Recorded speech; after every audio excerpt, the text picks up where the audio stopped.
3 മണ്ഡലങ്ങളിലെ LDF സ്ഥാനാർത്ഥികളെ പ്രഖ്യാപിച്ചു. കാസർഗോഡ് ഷാനവാസ് പാതൂർ, വള്ളിക്കുന്നിൽ CP മുസ്തഫ, താനൂരിൽ മുഹമ്മദ് സമീർ എന്നിവരാണ് സ്ഥാനാർത്ഥികൾ. ഇതോടെ 140 മണ്ഡലങ്ങളിലെയും LDFന്റെ സ്ഥാനാർത്ഥികളെ പ്രഖ്യാപിച്ചു. സൈഫ് സൈനുലാബ്ദീൻ വിവരങ്ങൾ നൽകാനായി ചേർന്നു. സൈഫ്, അങ്ങനെ LDFന്റെ പ്രതിസന്ധികളൊക്കെ തീർന്നു അല്ലേ? ദിവസങ്ങളായി ഈ 4 മണ്ഡലങ്ങളിലെ സ്ഥാനാർത്ഥികളെ സംബന്ധിച്ച് ആലോചന നടക്കുകയായിരുന്നു. ഒന്ന് കാസർഗോഡ്, ഒന്ന് വള്ളിക്കുന്ന്, അതുപോലെ താനൂര്, തിരുവനന്തപുരത്ത് സുധീർ കരമനെ ഇടത് സ്വതന്ത്രനായി മത്സരിപ്പിക്കാൻ വേണ്ടിയുള്ള പ്രഖ്യാപനം ഇന്ന് ഉച്ചയോടുകൂടിയാണ് ഉണ്ടായത്. പിന്നീടുള്ളത് 3 മണ്ഡലങ്ങൾ ആയിരുന്നു. അതിലൊന്ന് സിറ്റിംഗ് മണ്ഡലം, മന്ത്രി വി അബ്ദുറഹ്മാന്റെ മണ്ഡലം, അവിടെ താനൂരിൽ മുഹമ്മദ് സമീർ വ്യവസായിയാണ്, അദ്ദേഹം പ്രവാസി വ്യവസായിയാണ്, അദ്ദേഹത്തെ മത്സരിപ്പിക്കാൻ വേണ്ടിയുള്ള തീരുമാനമാണ് ഇപ്പോൾ എടുത്തിരിക്കുന്നത്.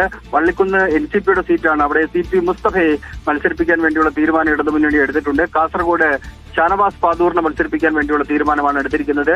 ഇതോടുകൂടി 140 നിയമസഭാ നിയോജക മണ്ഡലങ്ങളിലെയും LDF സ്ഥാനാർത്ഥികൾ ആയിട്ടുണ്ട്. ഇന്ന് സ്ഥാനാർത്ഥിത്വം പ്രഖ്യാപിച്ചവർ തിങ്കളാഴ്ച ആയിരിക്കും നാമനിർദ്ദേശ പത്രിക സമർപ്പിക്കുക. അനീഷ. ശരി, സൈഫ് സൈനുലാബ്ദീനാണ് വിവരങ്ങൾ നൽകിയത്.